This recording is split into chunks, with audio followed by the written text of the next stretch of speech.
Okay.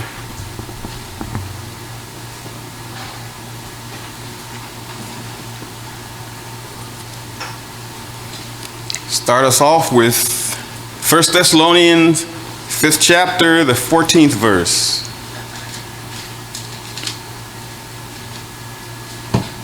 1 Thessalonians, the 5th chapter, the 14th verse.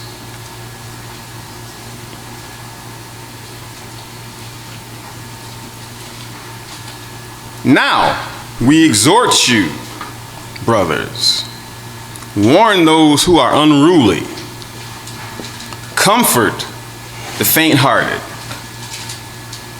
support the weak, be patient toward all. See that none give evil for evil to anyone, but always pursue the good, both toward one another and toward all. Rejoice evermore. Pray without ceasing. This is a thing that we skipped over for a long time, but we're getting into it now, and lives are being changed. Some more slowly than others, but some of us see it right away. Verse 18. In everything give thanks, for this is the will of Elohim in Yeshua. Do not despise prophesying, and prove all things. Hold fast to what is good. Repeating, prove all things, and hold fast to that which is good. And that is things of the book as well as things of the world. Everyone now is in a mode where truthfulness is an afterthought, if it's a thought at all.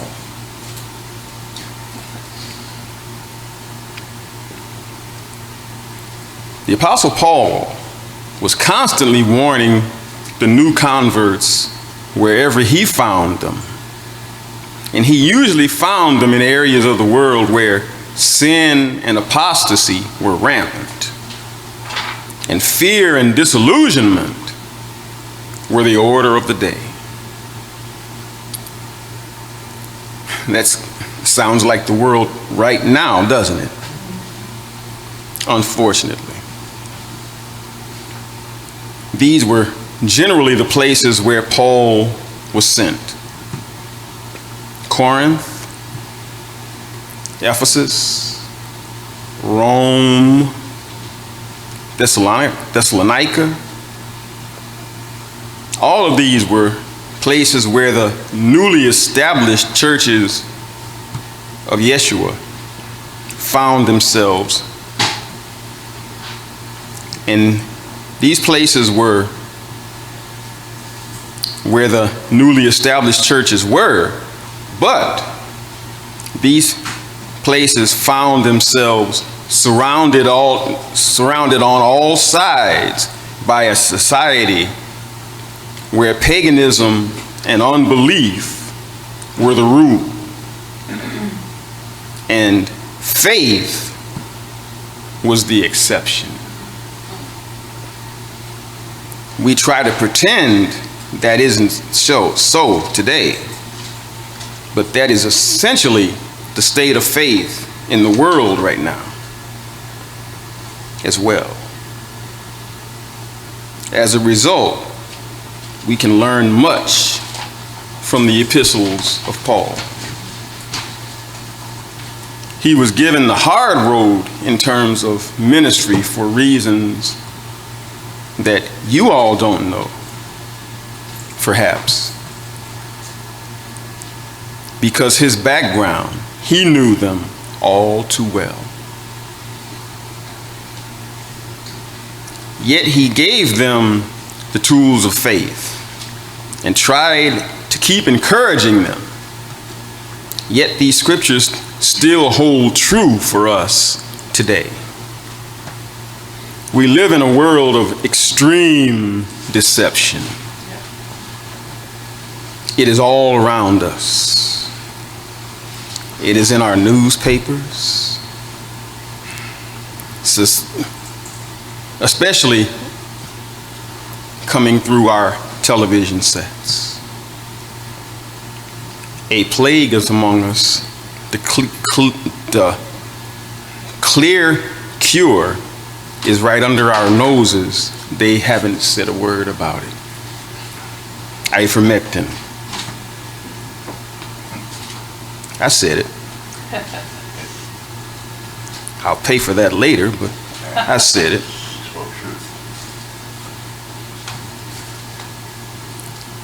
On our radios, on the internet. They're blocking people from the internet now. I've never, in my years on this planet, seen anyone banned from the airwaves for telling the truth. It is in our churches. It is everywhere. Anyone who has lived a while will tell you that this is so.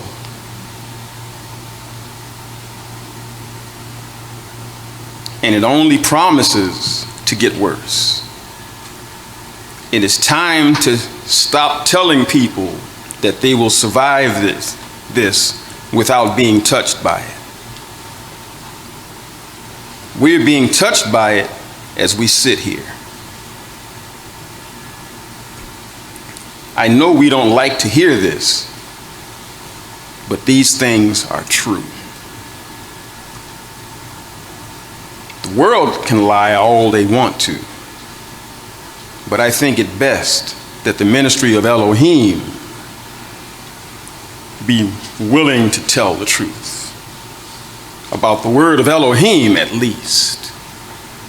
Many don't even do that anymore. Even if it isn't popular to do, and it's not. I'm not here to name anyone too much, but anyone who places the importance of money or lucre above the word of Elohim, I would say stop listening to them, whoever they are. There's a stream of YouTube videos all of a sudden by a group called the Lion of Judah. The scriptures are right, but the things that they say about the scriptures are plain wrong, and stay away from that stuff. You're going to find yourself a month or two later believing some stuff that isn't in the book.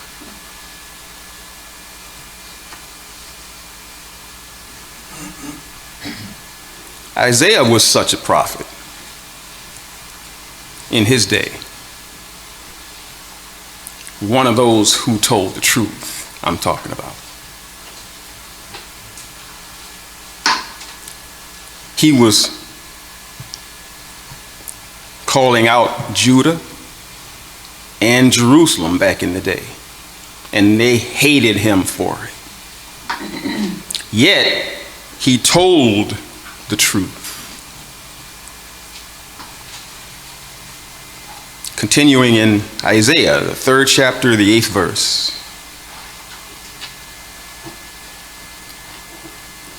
Isaiah, the 3rd chapter, the 8th verse. For Jerusalem is ruined, and Judah has fallen, because their tongue and their doings are against the eternal, to provoke the eyes of his glory. The look of their faces witnesses against them, and they declare their sin like Sodom. They do not hide it. Woe to their soul, for they have rewarded evil to themselves. Say to the righteous that it is well, for they shall eat the fruit of their doings. Woe to the wicked, for the evil doing of his hand will be done to him. As for my people, children are their taskmasters, and women rule over them. O my people, your rulers cause you to go astray and destroy the ways of your paths.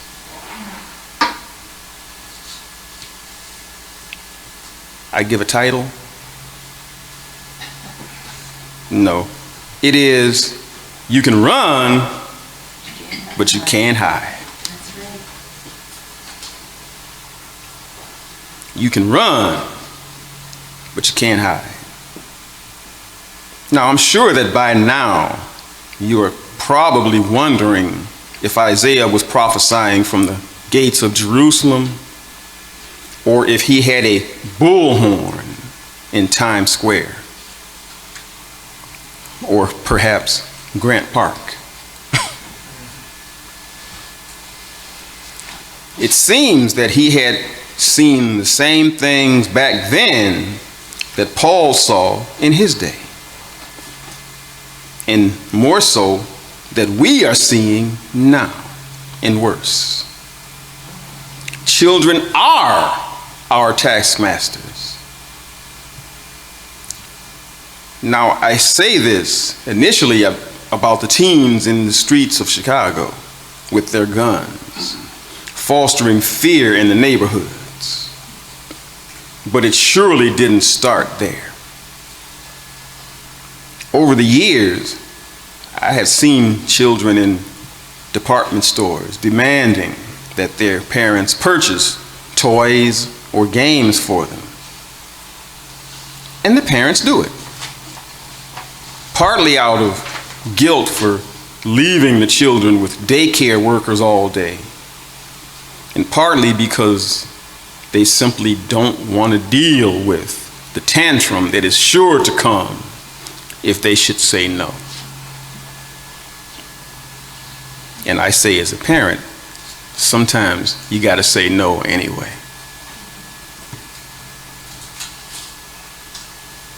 We've all seen it in the store at some time or another. And it is embarrassing. But what happens with these children when they grow older,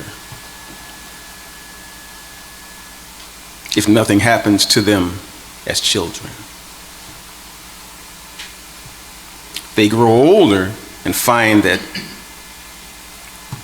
all of a sudden, in this world, you can't always have your way.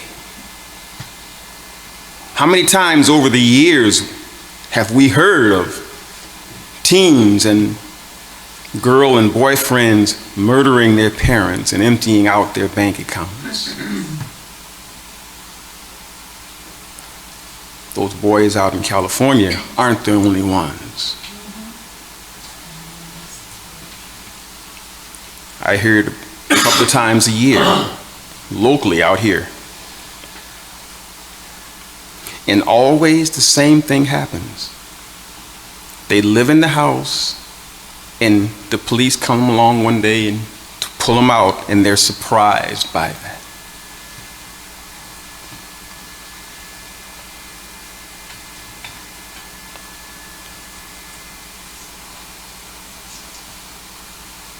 But surprised by being caught and persecuted in the home of the people they killed.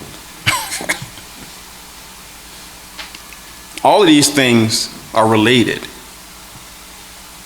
And all of this is part of the toughest job in the world. Parents,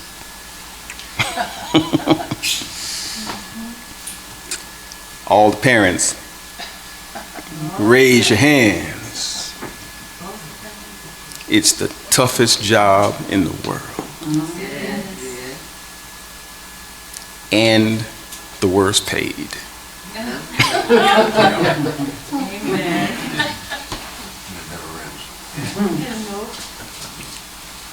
And that wasn't written here, but it's real, so I will repeat it. The worst paid, and the one that most people flummox totally.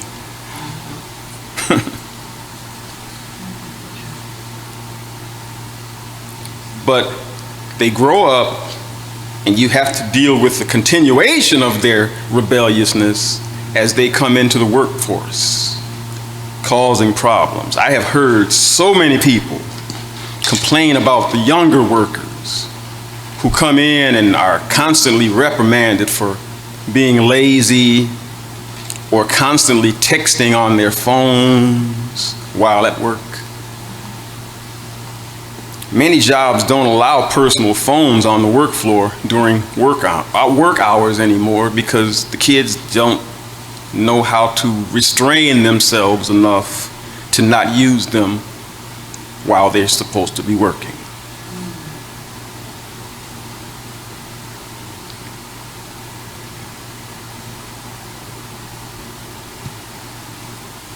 Other jobs have to monitor their internet use, as new employees are constantly written up or fired for surfing inappropriate websites while at work, or surfing the net while they're supposed to be working, instead of looking at inappropriate websites. You'll figure out your own inappropriateness there. Most of us know what it is. Especially, I saw this yesterday. 80% of pastors in present-day churches have a problem with internet porn sites. 80%?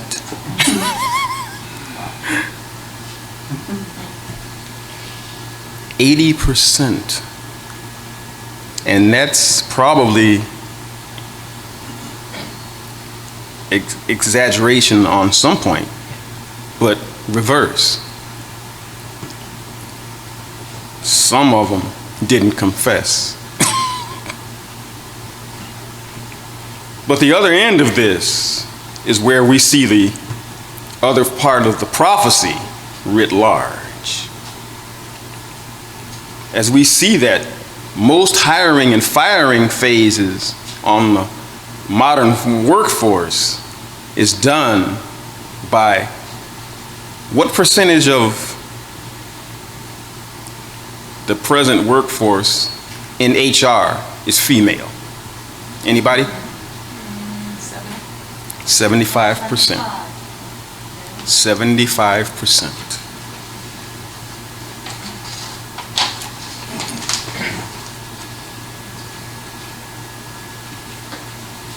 Human resources has become so ubiquitous that even the phrase women in HR is almost an oxymoron. 75% of HR staff and management are women. Yet Isaiah warned of the feminization of society even in his day. Bottom line is this: the physiology of people has not changed since Adam. People don't have two noses, or gills, or a third arm. Despite what so many say now, they can't change their gender every day at their will. They've made you think that, but they know better. They know better, but they're seeing if you do. Well, they don't even say that you do. They have the law. If you can't, they'll put you in jail for the wrong pronouns. I don't want to say too much there because they'll come in the door on you. In this country, at least.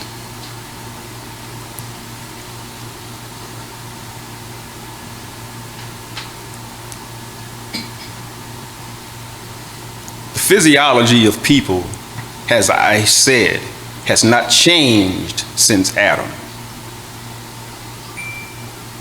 So what has changed in our culture? Not our minds, our bodies. This is a stealth move of Satan, as always. Notice how it works, like slow boiling water. These new age concepts have been brought forth and hailed around the world by, of course, celebrities. The only country in the world where you can be celebrated for being a celebrity. They don't even have to do anything but be famous.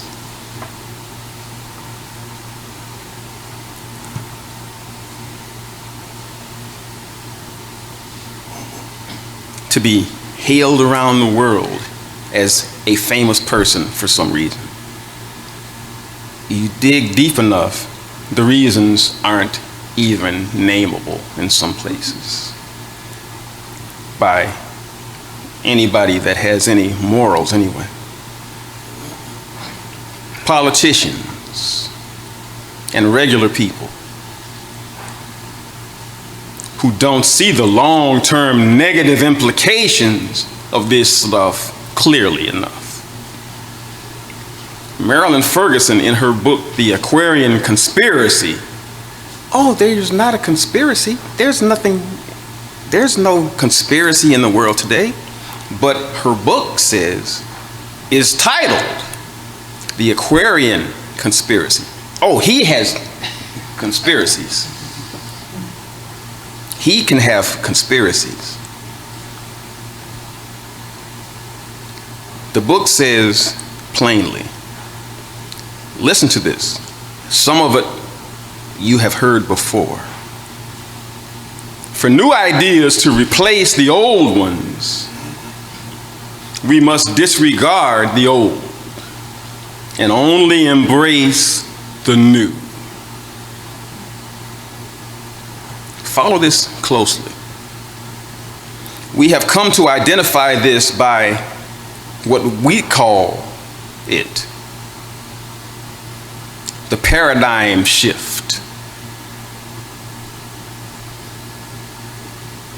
We are watching a re-education process being formulated and practiced on a diversity of levels. Notice the wording here as I go along. Notice these words like paradigm shift, re-education,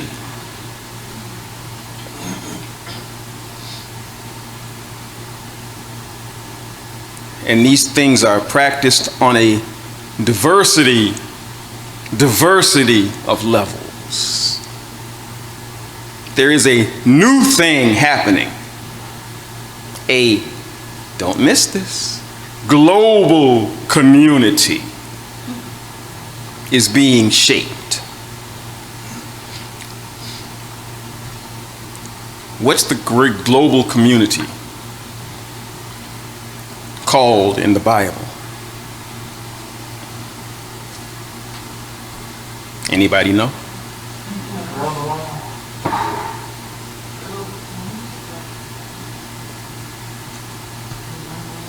I'll keep going, and it'll come out at you. And when you hear it, raise your hands.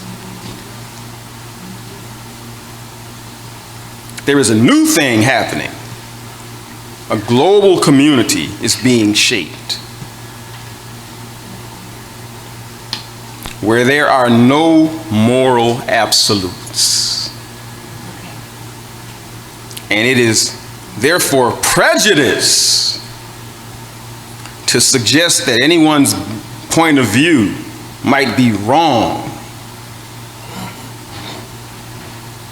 and someone else is right. There must be agreement that there are no absolutes for us to achieve global unity or a one world government.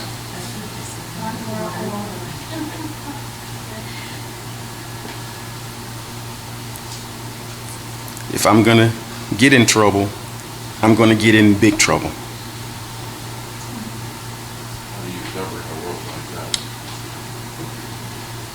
The last time we heard these ideas broadcast so clearly and championed so thoroughly were where?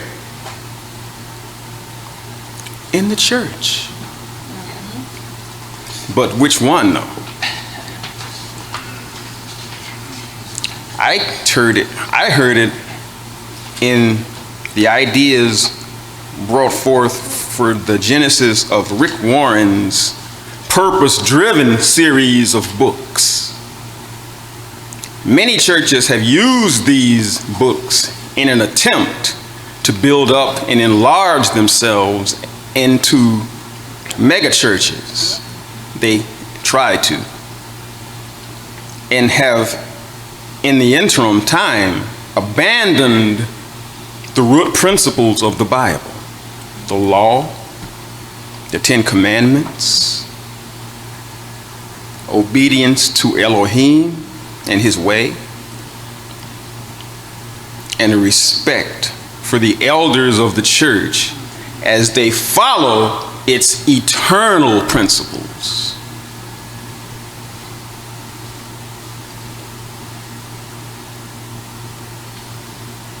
Change being the only thing that matters. Change. One president, his whole thing was change.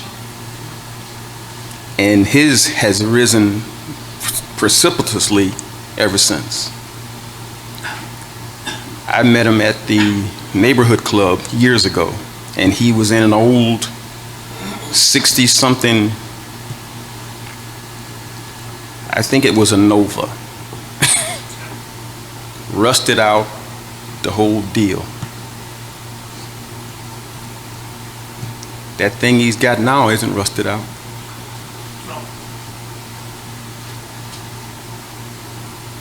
The man is now worth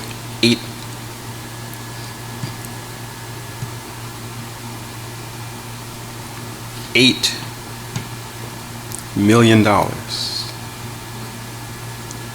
Or is at that 8 billion. I don't remember. But he isn't driving a Nova anymore. That's for sure.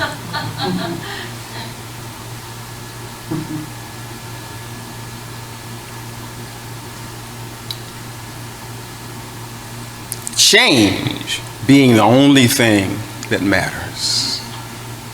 I'm sure we've heard many people in many of the churches adopting these Warren-directed rules.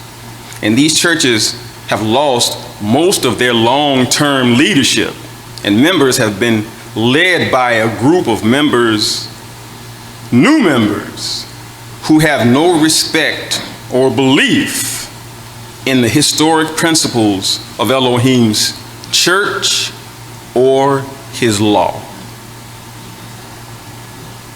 The leadership of the country has decided that this concept of change is its path. Also, that's why they're making everyone make everyone else point at their neighbors and take this shot that they didn't even ensure them anything would happen to them. You can't sue anyone for this. You can't sue anyone for this. And another thing that they haven't told you, quite a few people have died from it. But these things have a way of resolving themselves over time. Elohim also has dealt with this rebellious attitude throughout time in his own way that hasn't changed from the time somebody fell from heaven to earth. And if you haven't heard, Rick Warren stepped down from his pastorage of his Saddleback Church in California very quietly last weekend. I don't know what happened, but I have a good guess. If he was going by the same rules he started the church under, finally they got around to getting the dead wood out. In this case, one Rick Warren.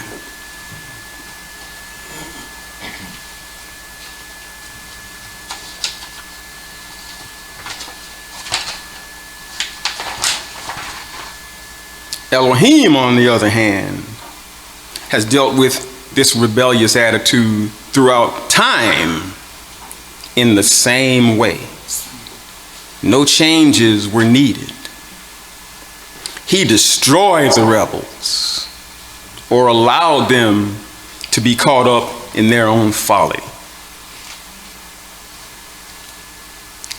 I think that's what happened at Saddleback, but I don't know. Let's understand something. These kids out on the streets with the guns aren't the first ones. The first juvenile delinquent was Cain. He killed his brother out of jealousy way back in Genesis, the 4th chapter, the 1st verse. Genesis, the 4th chapter, the 1st verse. And Adam knew Eve, his wife, and she conceived and bore him Cain, and said, I have gotten a man from Yahweh Elohim. And she bore again his brother Abel. Abel was a keeper of sheep, but Cain was a tiller of the ground. And in the end of days, it happened. Cain brought to Yahweh Elohim an offering of the fruit of the ground. And Abel also brought of the firstlings of his flock and of the fat from it. And Yahweh Elohim had a respect to Abel and his offering, but did not have respect to Cain and his offering. And Cain glowed with anger, and his face fell. And Yahweh Elohim said to him, why have you angrily glowed? And why did your face fall? If you do well, shall you not be accepted? And if you do not do well, sin crouches at the door. Didn't stand there, it crouched there. These little nudges the Bible teaches you in crouching there, that's look like what? You're about to do something a little bit untoward. And that's the word I was looking for, evil.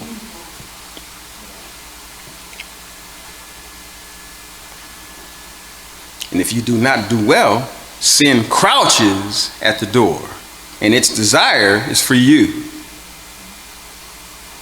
And you shall rule over it if you do the right thing. If you rule over it. Overcome that thing within you that's about to do what you're about to do.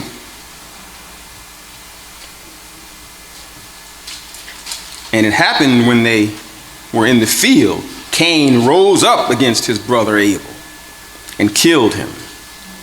And Yahweh Elohim said to Cain, "Where is your brother Abel?" And he said, "I do not know.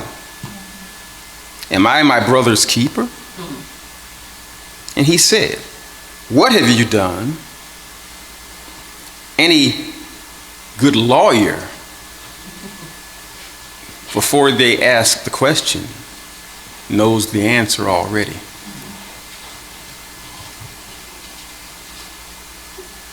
This is Almighty God. He knows more than that before he asks the question. And he said, "What have you done?" And he answered the question for you. The voice of your brother's blood cries to me from the ground. And now you are cursed more than the ground which opened its mouth to receive your brother's blood from your hand. When you till the ground, it will not again give its strength to you, and you shall be a vagabond and a fugitive in the earth. And Cain said to Yahweh Elohim, "My punishment is greater than I can bear." Yet Abel had to bear yours. He sounds like every caught criminal since. They can do the time, do the crime, but they can't do the time. Verse 14. "Behold, you have driven me out from the face of the earth today, and I shall be hidden from your face." Oh, he finally got it. He finally got it. "And I shall be hidden from your face, Elohim. And I shall be a fugitive and a vagabond in the earth. And I shall be that anyone who finds me shall kill me." And Yahweh Elohim said to him, "Therefore whoever kills Cain shall be avenged 7 times. And Yahweh Elohim set a mark upon Cain, so that anyone who found him should not kill him. And Cain went out from the presence of Yahweh Elohim and lived in the land of Nod, on the east end of Eden." Yes, this attitude of do what you will began in the garden. First with Eve and Adam, then passed down to Cain, and continues on through most of the world's systems of education, government, and media.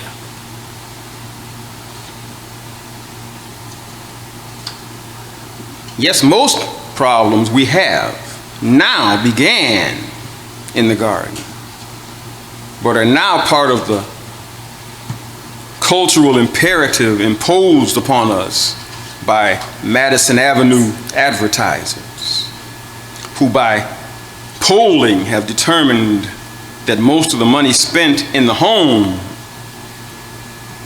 for other than food, transportation, and shelter is spent by women, teens, and college students. So most marketing is targeted to this demographic group.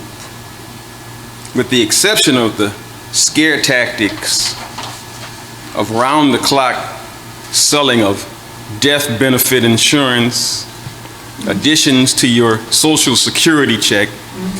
Anybody read the fine print on those commercials? You can't. You don't have time to read it. You have the freeze mode on your television. I use mine. In the fine print on these commercials, they say that they are not associated with the government in any way, shape, or form.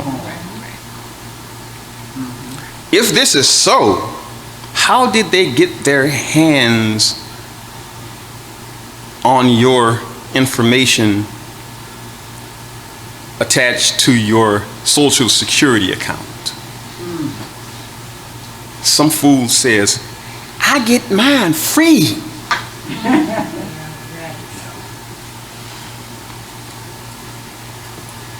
And another old baseball player, a football player,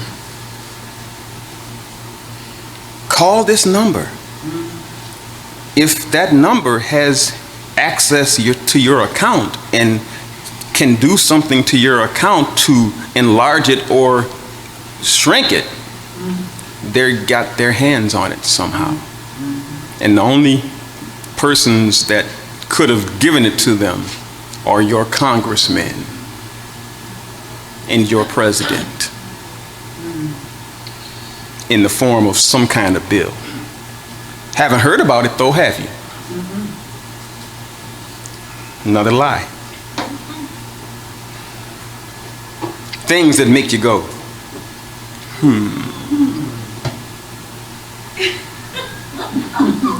I see advertisements for electronic games, cars, video games, music, clothes, shoes, more shoes, more shoes, fast food,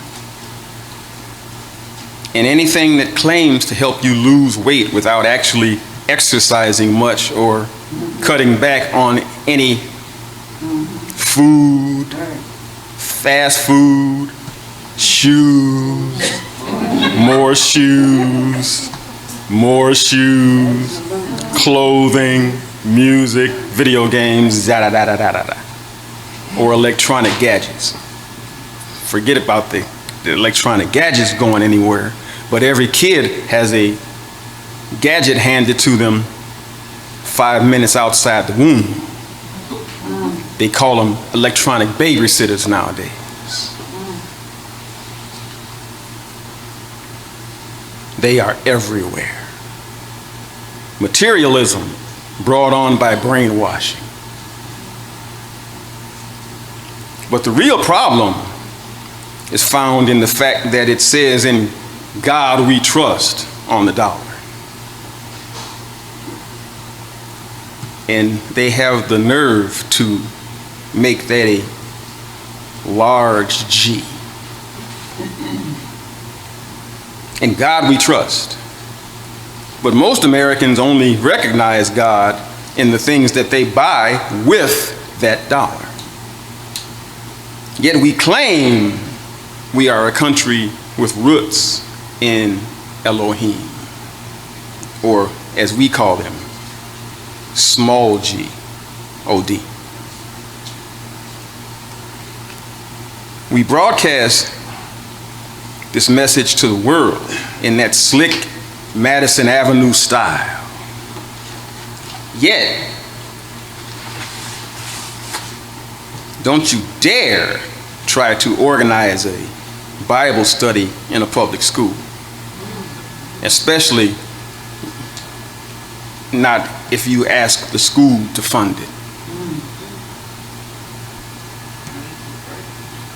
Don't you dare try to suggest that the universe was designed, then created by Almighty Elohim.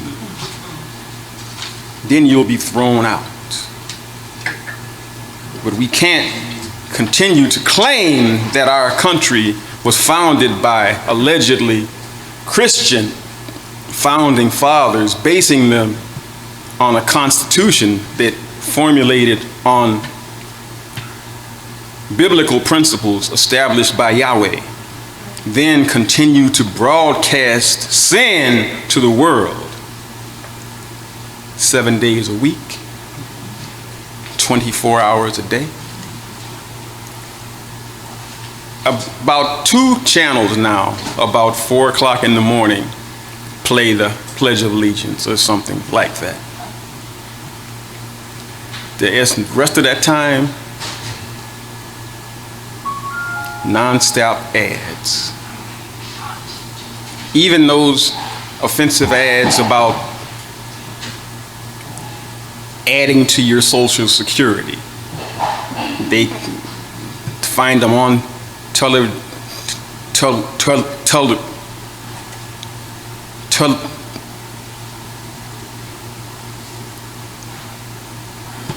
Television, 24 hours a day, 365 in a quarter days a year. The sooner we figure out these things, the sooner we will realize that Elohim is not pleased with us as a nation. And someone, please go down on their knees. Proverbs, the 14th chapter, the 34th verse.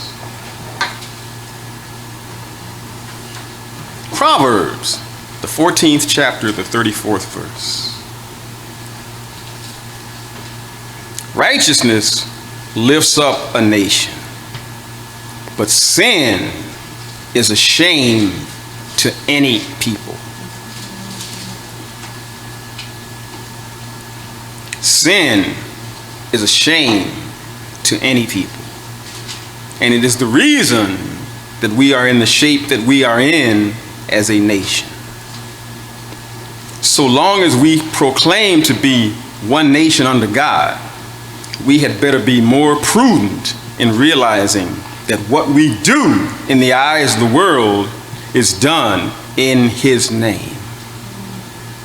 He doesn't like that if it's not His word that you're preaching 24 hours a day.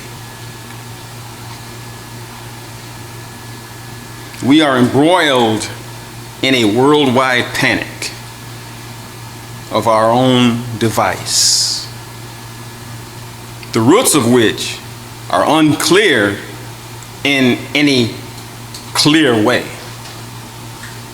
That's why I don't talk much about it, because I don't know much about it. One thing about this thing here, if you use it properly, you don't lie from up here. You don't even guess too much from up here. I don't guess at all anymore.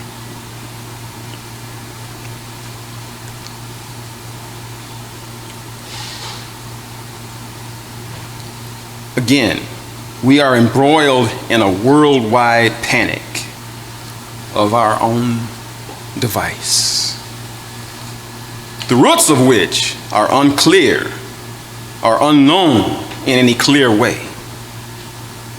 But we serve a universe-wide Elohim who has asked us to obey His word. We'll end it here. Matthew, the 8th chapter, the 23rd verse.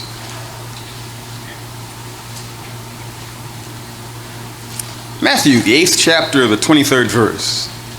And when he was entered into a ship, his disciples followed him. And behold, there arose a great tempest in the sea, insomuch that the ship was covered with waves. But he was asleep. And his disciples came to him and awoke him, saying, Master, save us, we perish. And he said unto them, Why are you fearful, O ye of little faith? Then he arose and rebuked the winds and the sea, and there was a great calm. But the men marveled, saying, what manner of the man is this, that even the winds and the sea obey him? If you obey him, what can happen to you?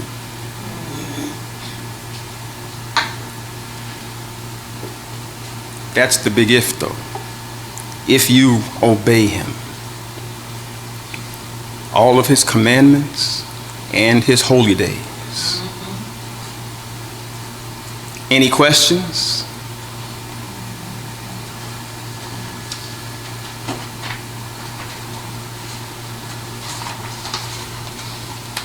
Any comments?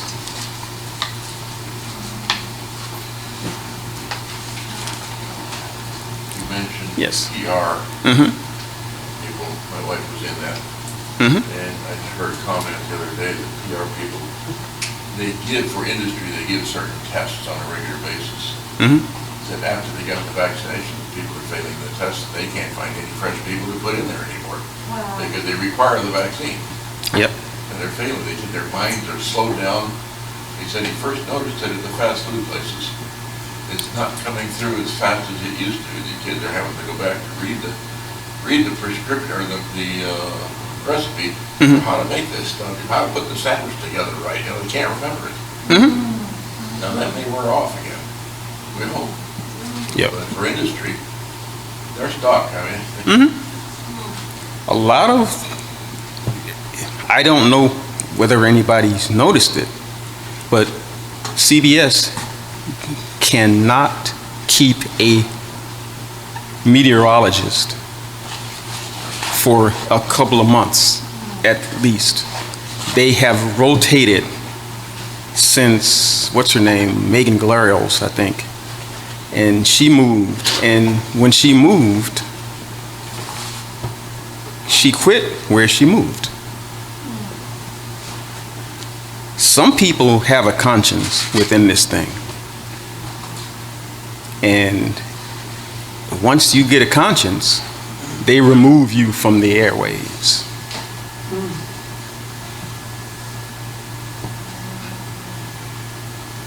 And I listen to a commentator every night, weeknights, mhm, and he gives you the latest news, unadulterated. You may not like it, but this, what he says is true. He got a phone call at the end of the whole thing, and the guy was from France. And you wouldn't believe what's going on in France, and they won't tell you on the news. He said they have mandated everybody gets vaxxed. If you don't have that little card that says you're vaxxed, you can't do anything. You can't even go into a grocery store. And the people are on the verge of riot. Most of the nurses have left the hospitals. They don't want it. And most of the doctors have left the hospitals getting medical services. It's socialized medicine, but you got to have the card to get medical services. And it said the hospitals are falling apart because they won't finance them anymore and the machinery won't work. Most of the instruments are dead. as of yesterday, the only state that has done that is California. Well, that was typical of them anyway. But if they're successful in it, but they're not going to be. This time, they're not going to be, because these people are getting fed up. And it's a slow build, but it's a steady build. Ruby. I worry for our kids. You think of starting to get their own car, Mm-hmm. get a mortgage. What's going to happen? Are they not going to be able to get those for those who don't believe in getting them? That's what they're heading for. It's like They haven't done it yet. Right. But the thing is, I'm surprised that no lawyer has brought this forth yet. But no one has brought a case against these people. They have enough information now that they know that this thing, these vaccines, the testing that they're doing it now on you. Right. And the country has absolved these people of any culpability in anything that happens. Even the people that have died, they have nowhere to go in any response to these deaths. Who's going to bury these people? Replace their income for these families? All of this has gone up in the air, and the country is doing nothing about it. Wait till next March, then ask that question. Who's going to bury all these people? Mm-hmm. And these people who are creating these vaccines, are they vaccinated themselves? No. No. Half of them, they're not. only half of them are, not even that. Mm. Today's Not even that. CDC Well, and NIH only, yeah. Imagine all these attorneys and insurance companies, Right. you go into a car crash, they won't protect you. Why? You're not vaccinated. Mm-hmm. You lose any case, you go into in front of a judge, you vaccinated. I don't think you're gonna stand a chance at all for anything, if you think about it. Well, if you do that, the country's going to fall apart because nobody's going to back that for long. If they don't know about it, but if they do what they've done so far, they just won't tell you about it. That's their answer to everything now. You didn't say that. Don't try to go by hair. Mm-hmm. Because the airlines are all backed up. They don't have pilots. They don't have crew. Yeah, pilots Mhm. walked off too, right? Yeah. Really? Yeah, because they don't want the vax. And the ones who did Stewardesses were don't want dying the in the air. jab, because the jabs. Wow. They're not technically vaccines. First officers took over the landing of the plane more often than not. Everybody's walking. Yeah.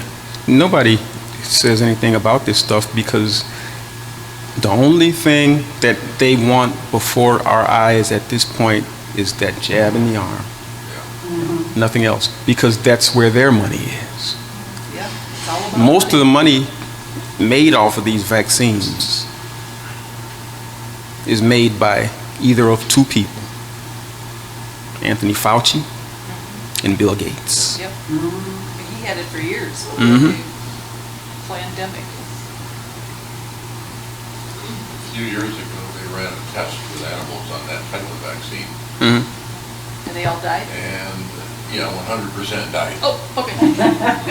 Not Or were until- paralyzed, right? Not until they faced the wild virus. Mhm. When the next wild virus of that type came around, then they got it, and they had this, what do they call that, storm in the lungs?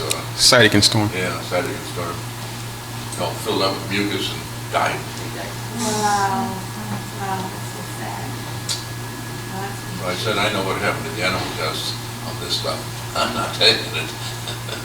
Yep.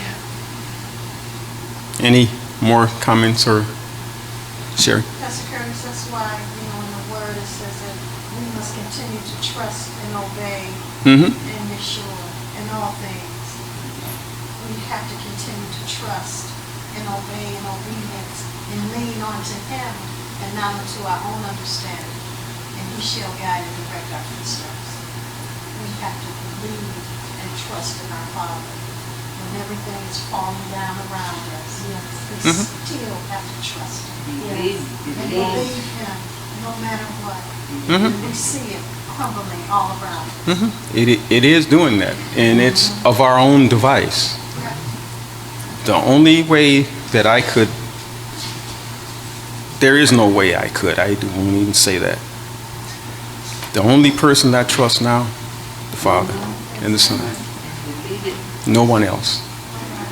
Everybody else is either, even the ones that are fermenting rebellion, one look across the fence into any military arm unit will put that out of your mind immediately. These people have enough guns and weapons to wipe us all out 4 times before you get up in the morning. If you think about anything like that, they know it. There is no other way that they could have gotten away with absolving these people of all responsibility for this amount of death and mayhem. if they weren't depending on that thing. That's the secret reason that they brought all those troops back from Afghanistan early.